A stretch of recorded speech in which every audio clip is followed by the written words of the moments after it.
Hi guys and girls, I'm Obsidian Ant and this is beta patch 1.5 for Elite Dangerous. I'm here in Shinrata Desra, which is the Founders World, and it has all of the ships and modules available for us to take a look at. So do keep in mind that this is just a first look at the patch, and I will be back with future videos to have a more in-depth look at the game. So what we're going to look at today is just an overview of all the new features. Of course, we got the ships, but there's also been a few other additions, including some nice mission changes. Okay, so the status screen is more or less the same from what we can see here. Got 56 million in assets, so hopefully enough to have a look at everything. I don't know when I got the Sirius system permit though. At any rate, on cargo, we can see here that we've got we can set cargo filters now, and we've got an inventory which is empty there. Let's just switch the graphics mod off. I don't normally put a graphics mod on in beta, but I thought it would give us a bit more brighter colour so we could get a slightly better look at these ships. But down here it made it a little bit difficult to see the menus there. So we can set cargo filters: damaging cargo, illegal, emission, power plate and stolen. So we're obviously going to get a lot more types of cargo over time. Another big addition there is materials.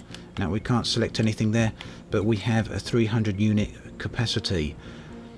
Cargo materials rather is something that's not bound to your ship, it's bound to the player. So upon ship destruction you don't actually lose the materials. Materials are not going to be available until Horizon hits, so it's going to be a while before we see any of that or we'll be able to use that. But patch 1.5 does contain a lot of under the hood code for Horizons, and we can't see anything new there. That looks like it's all the same. Oh, I do know there's an option now to bind orbit lines to a key, so you can just switch the orbit lines on and off by a simple key press, which is good. Over this side we've also got set filters. I believe that's new, isn't it? So local bodies, stars, planets and moons, asteroid clusters, stations, points of interest, signal sources and systems. Points of interest, I'd imagine, are unidentified signal sources, conflict zones, extraction sites and things of that like. So that's nice how we can do that. Now actually, does that filter? Yeah, that filters things on the side here. Or perhaps it doesn't.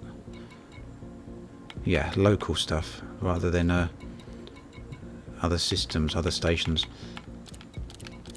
Other systems rather. So yeah, we can see all that. Those items are now back there. Okay, so we can reset the filters just by doing that. That would have been a little bit quicker. Should we have a very quick look at the galactic map as well? This I think is the same. Oh no, we've got an FSD boost here now. So we got the economical routing, fastest routes, as well as FSD boost. Now FSD boost, this is how you can increase the jump range of your ship by using materials. The better quality materials you use, the further you will be able to jump. Let's see how that affects our jump range. And we can see down the bottom there, look, my current jump range is 32 light years. It should tell us somewhere around here how much fuel we use, but I think that's only on the plot line, isn't it? So if we increase the boost to level 1, we get an increase to 40 light years. Level 2 gives us up to 48 light years, and level 3 is the maximum, give me a jump of 65 light years. Just look at that.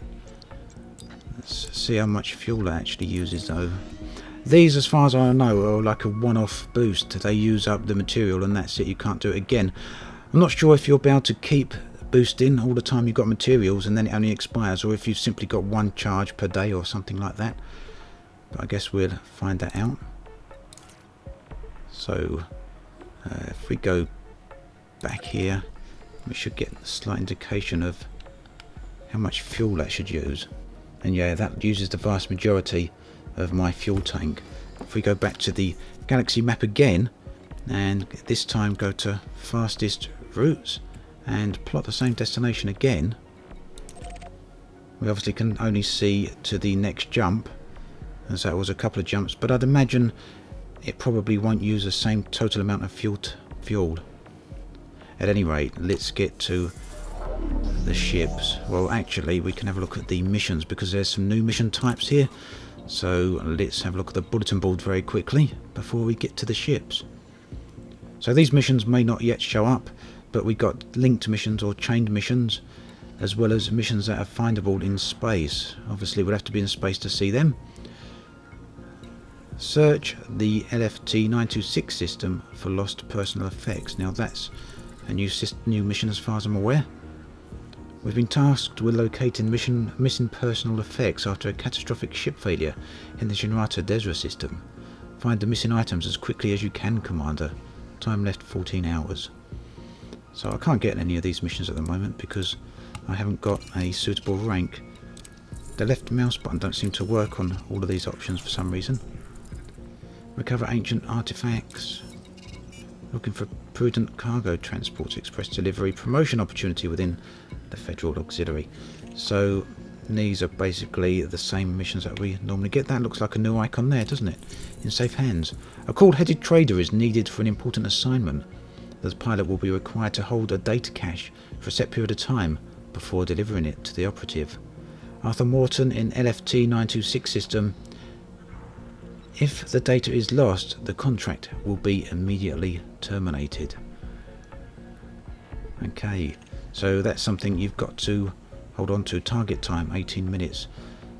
I don't know what prevents you from keeping hold of it that time, whether you can just take that item and then sit in the station for 20 minutes before completing your mission. I don't know really what would prevent you from doing that, unless you've got 20 minutes to do it in.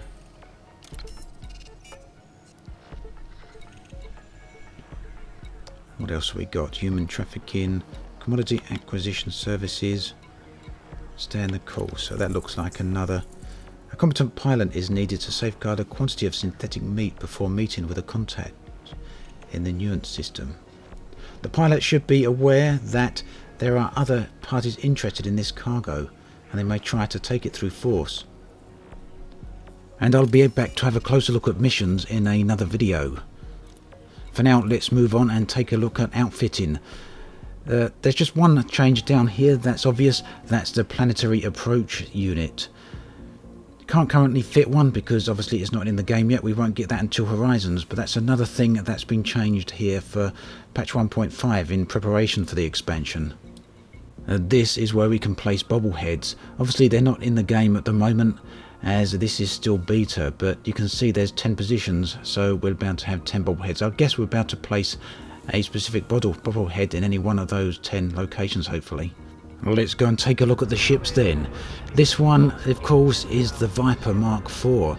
We'll try that one first. It's the cheapest one and probably one of the fastest, and the one that most people are going to be able to try straight off of the bat. Looking forward to getting out the hatch here because I really want to hear the boost on this ship. They've always got really good sounds as it is. But let's have a listen when we get out.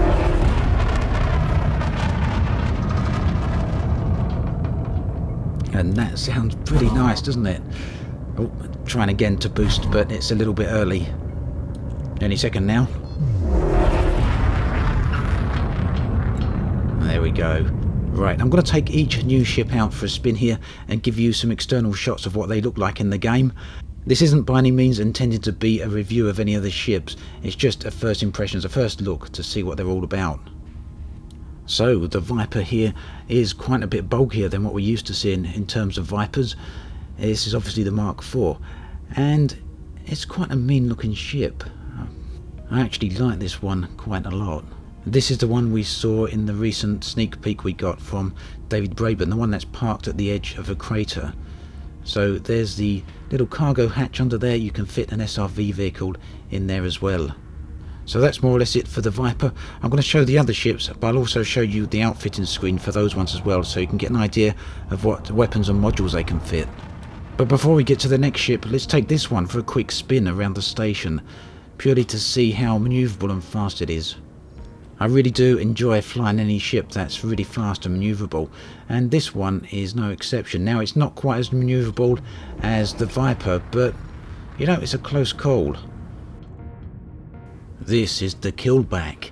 It's effectively a modified Type 6. It shares a lot of similarities. The cockpit is more or less the same here, and the outside build is very similar but a little bit more squat. If we take a look at the outfitting screen, you'll be able to see the hardpoints on it. It's got better hardpoints than the Type 6 for sure. So whilst it gains in weaponry, it does lose out in terms of internal modules. You can't fit quite as much cargo in here, but well, it's probably quite a good trade-off if you want to do some trading and have a little bit of protection on you.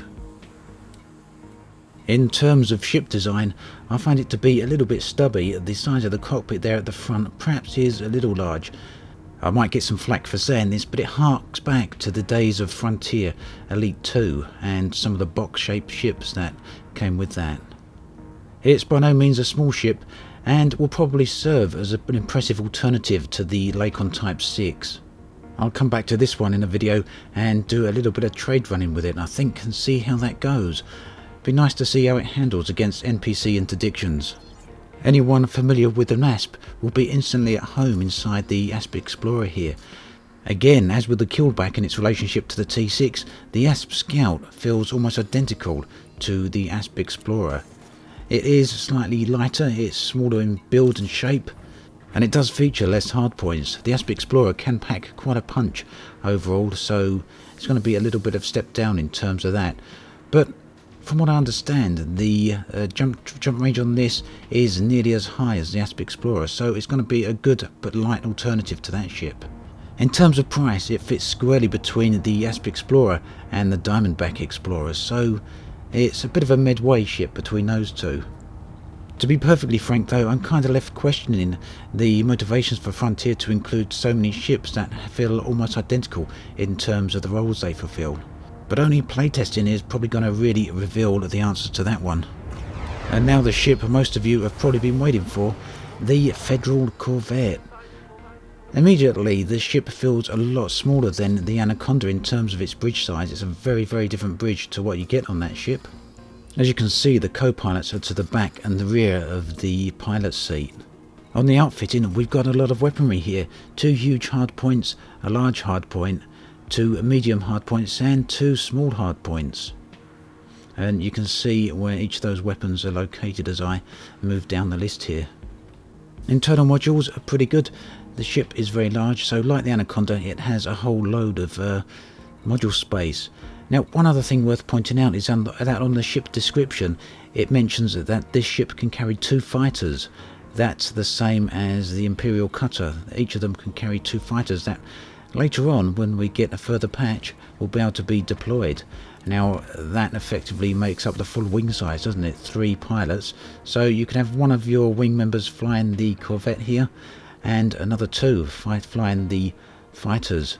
So looking at the A-rated FSD jump drive there, you can see that the maximum jump range without configuring the ship any lower is just 12 light years. So not a massive jump range on here by any means, but not too bad overall. But probably by the time this is well outfitted with heavy modules, it's probably not going to be able to jump that far at all. Flying the ship is really heavy and slow, as you'd expect. But just listen to that boost. In terms of visual appearance, it's easily my favourite ship in the entire patch. Now, just as with the Anaconda, the sheer size of these things mean that panning your camera around them can take quite a lot of time, because obviously the ships are immense.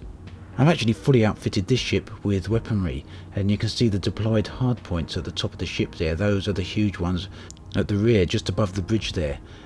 Although it's very dark in this system, you can just about make out underneath the ship the docking bay where it's going to be able to deploy its 2 fighters from. Again, please do keep in mind that these are just brief overviews of all these ships, and I'll be having a closer look at them in future videos. And finally, we have the Imperial Cutter. Now, this ship has met with some pretty strong opinions, particularly on the Frontier forums, and in large part that's down to the appearance of the ship. But personally, I quite like it, although I do agree the design of it belies its actual size. and it really is very, very similar to the Imperial Clipper. So we had a brief look there at the hard points. Taking a look here at the jump range. Now this is nearly 20 light years with an A-rated drive. That's quite a lot higher than the Federal Corvette.